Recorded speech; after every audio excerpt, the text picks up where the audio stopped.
and today's video is about a very simple effect that is commonly used across many shooting games, especially when there are weapons involved.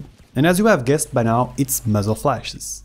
And muzzle flashes can take many forms and shapes. There's not only one way we can make them, depends on the weapon, on the bullets, on the powder, on the weather conditions, and so on.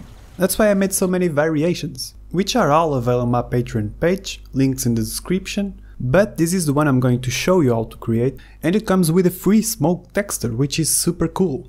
You know what else is super cool? Building an RPG game without coding. That's right.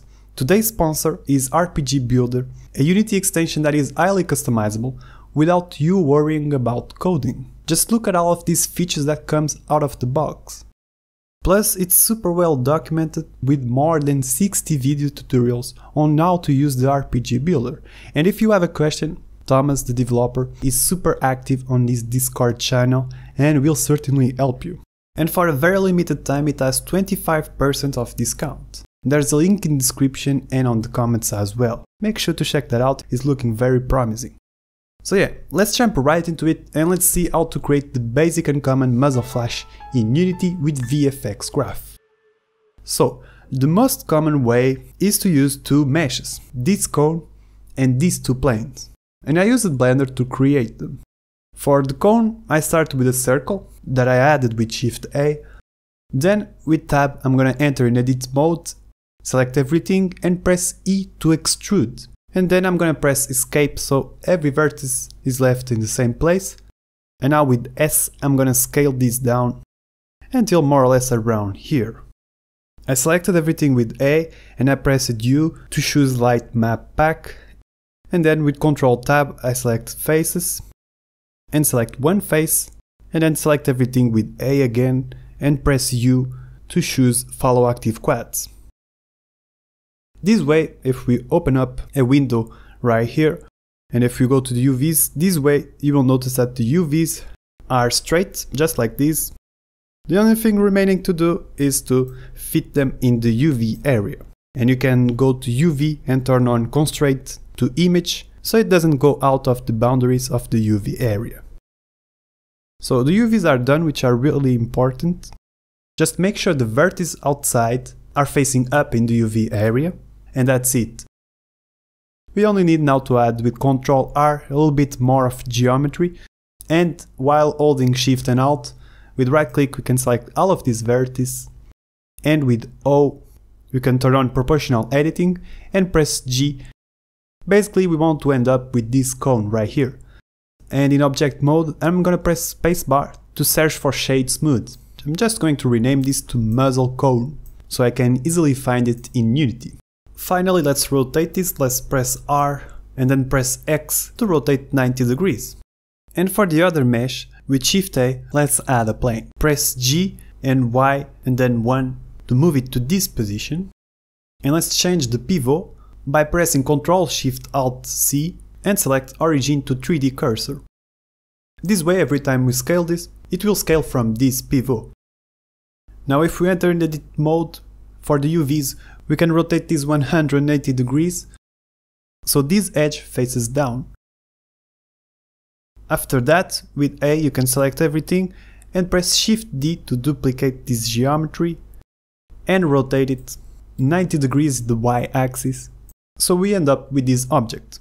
And we are creating this geometry because we want the muzzle flash to be seen from every angle. Now let's just rename this, I'm going to rename it to muzzle planes. And finally we can save it directly to Unity. Well, now inside Unity, make sure you have in the package manager installed Visual VFX Graph. And also go to Preference and down here in Visual VFX turn on Experimental Operators /blocks. Right, so with that being done, we can start with an empty game object, rename it, reposition, and then in a folder let's create a Visual VFX Graph. Once again rename it and then parent to the empty game object. And press the edit button to open VFX Graph, rearrange a little bit your workspace and press F to focus on your particle system in case you don't see it. And we can delete the output particle quad because we want to output a mesh, a particle mesh. As you can see, it's emitting capsules, but we want to emit the planes we created, right? So in this icon, let's search for muzzle. And we have right here the muzzle planes. If we switch the shading mode to wireframe, you will notice that the planes are being spawned. And for the muzzle flash, we don't need velocity. Let's remove this module. And we don't want a constant spawn rate, we want a burst of one particle for now. As you can see, this is not facing the z-axis, the blue axis.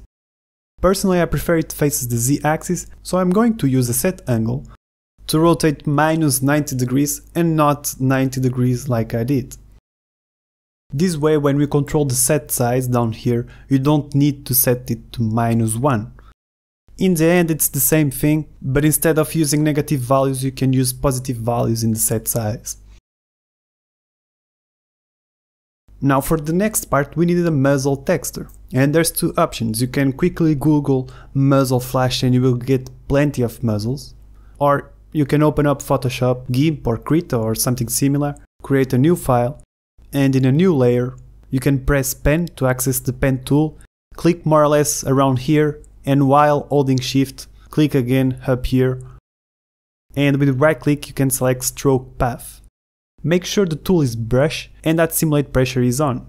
And once you press OK, if you don't see this, you can press Ctrl Z and then you can press B and you can choose the size of your brush. Mine is around 500 pixels. You can also go to the brush presets and see what's there and give a different feeling to your muzzle flash. I'm gonna leave the default brush and press right click, make sure simulate pressure is on, and you get this texture, and then you can press right click and delete path. Now let's duplicate this layer, rotate it with Ctrl T and push it more or less around here. Make sure it doesn't touch the boundaries of the texture, otherwise it will be clipped in Unity. Then you can duplicate again the original layer, and with Ctrl T you can push it more or less around here and stretch it until you have something that looks more or less like this. You can merge all the layers if you want with Ctrl E by selecting them all. And that's it, you can save this Photoshop file directly to Unity. Back in Unity, in the main texture now, you can choose your muzzle flash. And as you can see, we are starting to have something. We created those two planes, so it gives this 3D sensation to the muzzle. Obviously, if you want now, you can give a few touches to your texture. So the next step is timing. A muzzle flash is something super quick. So in the lifetime, we are going to make sure it's between 0.05 and 0.15. Another thing this needs is to grow. So let's use a set size over life. And in composition, let's set it to multiply. Down here in the curve, we want this one, so it starts small and grows bigger really fast. But we are missing color, so let's add a set color node. And this time we can create a color property, connect it down here, and then we can choose an orange, more or less like this, and increase the intensity. So you get this nice bright muzzle flash. Now for the set size, forget that I have negative values, we can set it to random, because muzzle flash is not always the same size. And we can also use a set scale. And we can stretch, for example in the X it will stretch like this, in the Z this is how it looks, and in the Y it's how long the muzzle is going to be. So we are going to set this to random, and for example you can insert these values. Basically sometimes it will be longer, sometimes it will be shorter. It will add a nice randomness to the muzzle flash. Another thing we can do to add more randomness is multiply the color with a random number between 0.6 and 1.5 or 2. This way the muzzle flash will have randomness on the brightness. Another module we can add is a set color over life, where we need to set the composition to multiply, and in the gradient we can remove these two keys and add another one more or less around here, so it's brighter in the beginning and then it fades out, so it doesn't disappear out of nowhere. Okay, so the Muzzle Flash is looking nice. Now let's use the code we created, because muzzle sometimes goes sideways depending on the weapon. So I'm going to create a group selection, copy with Ctrl+C and then paste it around here, rename it to muzzle cone, and change the mesh to the cone shape we have created, right?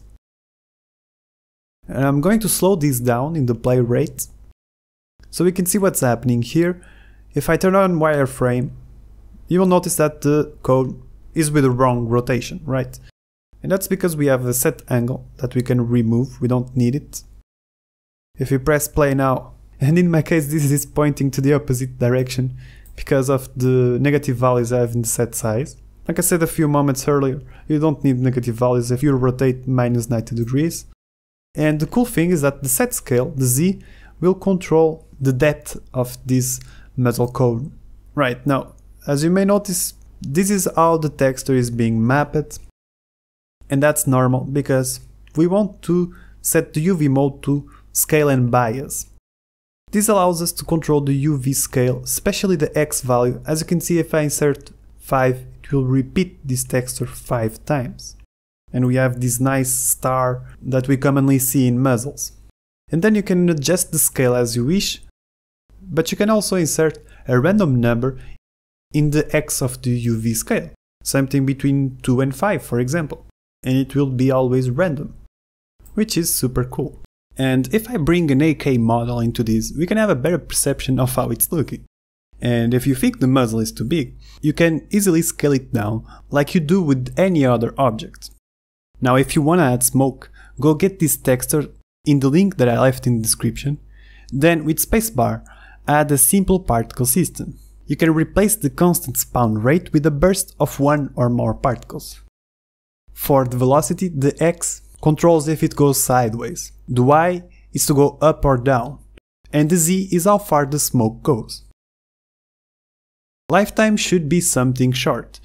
Now, to use the smoke texture, select Flipbook Blend in UV mode. Set the flipbook size to 6x6 and then select the smoke texture.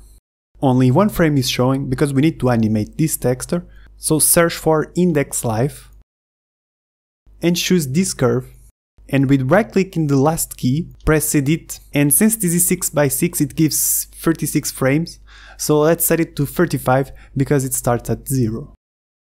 And that's it, you get a quick aftermath smoke. You wanna change the color? Use a set color, but you need to change the composition of the set color of a life to multiply.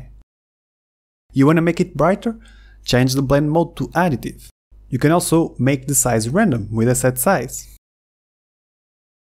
And we can also add randomness to the rotation with a set angle with random numbers in the Z. And that's it, you got a nice aftermath smoke in your Muzzle Flash. And of course the possibilities are a lot, but at least you got the basics done and you can explore from there. So if you enjoyed this tutorial, please smash the subscribe button and leave a like. I did a few variations for my patrons. If you also want to support me, you can get all of these muzzles and many more effects for your games and projects. The link's in the description. To all my patrons, these videos would not be possible without you, so a big thank you goes to all of you. And as usual, for the top tier patrons, here goes a quick shout out. And they are Aaron, David Crew, Tony Trona, Goblin Plague, Guide Lee, Himalayas PC, Hostile Mars Game, John Nix, Josh McCormick, Jules Klein, Lars Martin, Oitsk, Pandora Toolbox, and TK. Really appreciate the support of you guys. Thanks everyone for watching, and I hope to see you in the next video.